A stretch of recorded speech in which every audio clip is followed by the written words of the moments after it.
नमस्कार साथियों, मन की शांति के कारवां को एक कदम और आगे बढ़ाते हुए चलिए आज सुनते हैं ये बहुत ही प्यारा प्रेरक प्रसंग।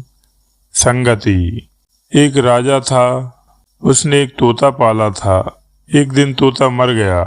राजा ने मंत्री को कहा, मंत्री प्रवर, हमारा तोते का पिंजरा सूना हो गया है, इसमें पालने के लिए एक तोता लाओ। अब तोते सदैव तो मिलते नहीं। लेकिन राजा पीछे पड़ गए तो मंत्री एक संत के पास गए और कहा, भगवान, राजा साहब एक तोता लाने की जिद कर रहे हैं, आप अपना तोता दे दें तो बड़ी कृपा होगी। संत ने कहा, ठीक है, ले जाओ। राजा ने सोने के पिंजरे में बड़े स्नेह से तोते की सुख सुविधा का प्रबंध किया। ब्रह्म मुहूर्त होते ही तोता बोलने लगता, ओम तत्सद, ओम तत्सद। उठो राजा, उठो।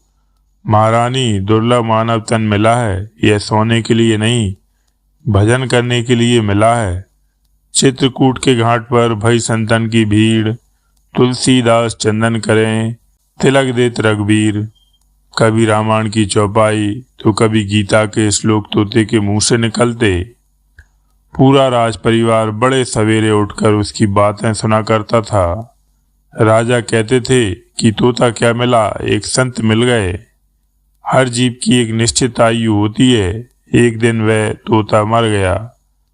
राजा रानी, राज परिवार और पूरे राष्ट्र में हफ्तों शोक मनाया गया, झंडा झुका दिया गया।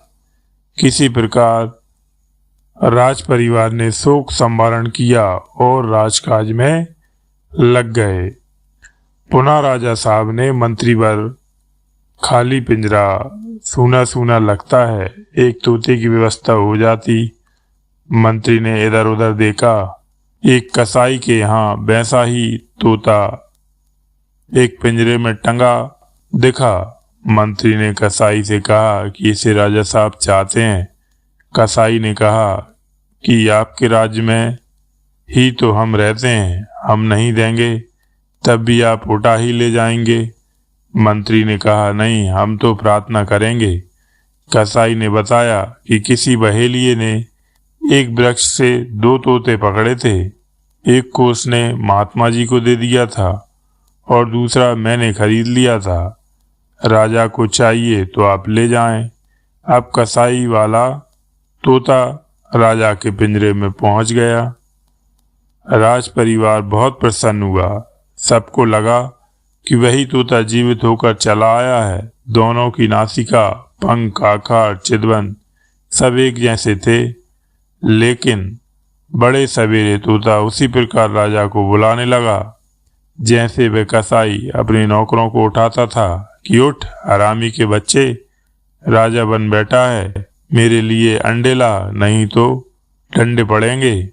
राजा को इतना क्रोध आया कि उसने तोते को पिंजरे से निकाला और गर्दन मड़ोड़ कर किले से बाहर फेंक दिया।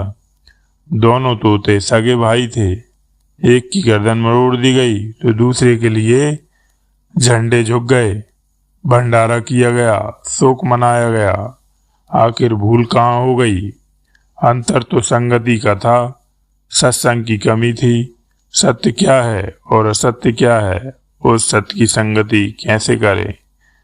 पूरा सदगुरु ना मिला, मिली ना सच्ची सीख, भेष जाति का बनाए के घर घर मांगे भीख।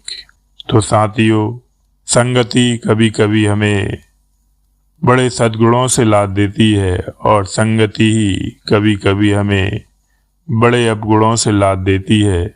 इसलिए संगति बड़ी सोच विचार कर करना चाहिए, क्योंकि यही हमारे जीवन का कभी कभी निर्माण करती है। तो साथियों, आज का ये प्रेरक प्रसंग यहीं समाप्त करते हैं। तो साथियों, कल फिर मिलेंगे एक नए प्रेरक प्रसंग के साथ। ईश्वर की कृपा आप पर सदैव बनी रहे।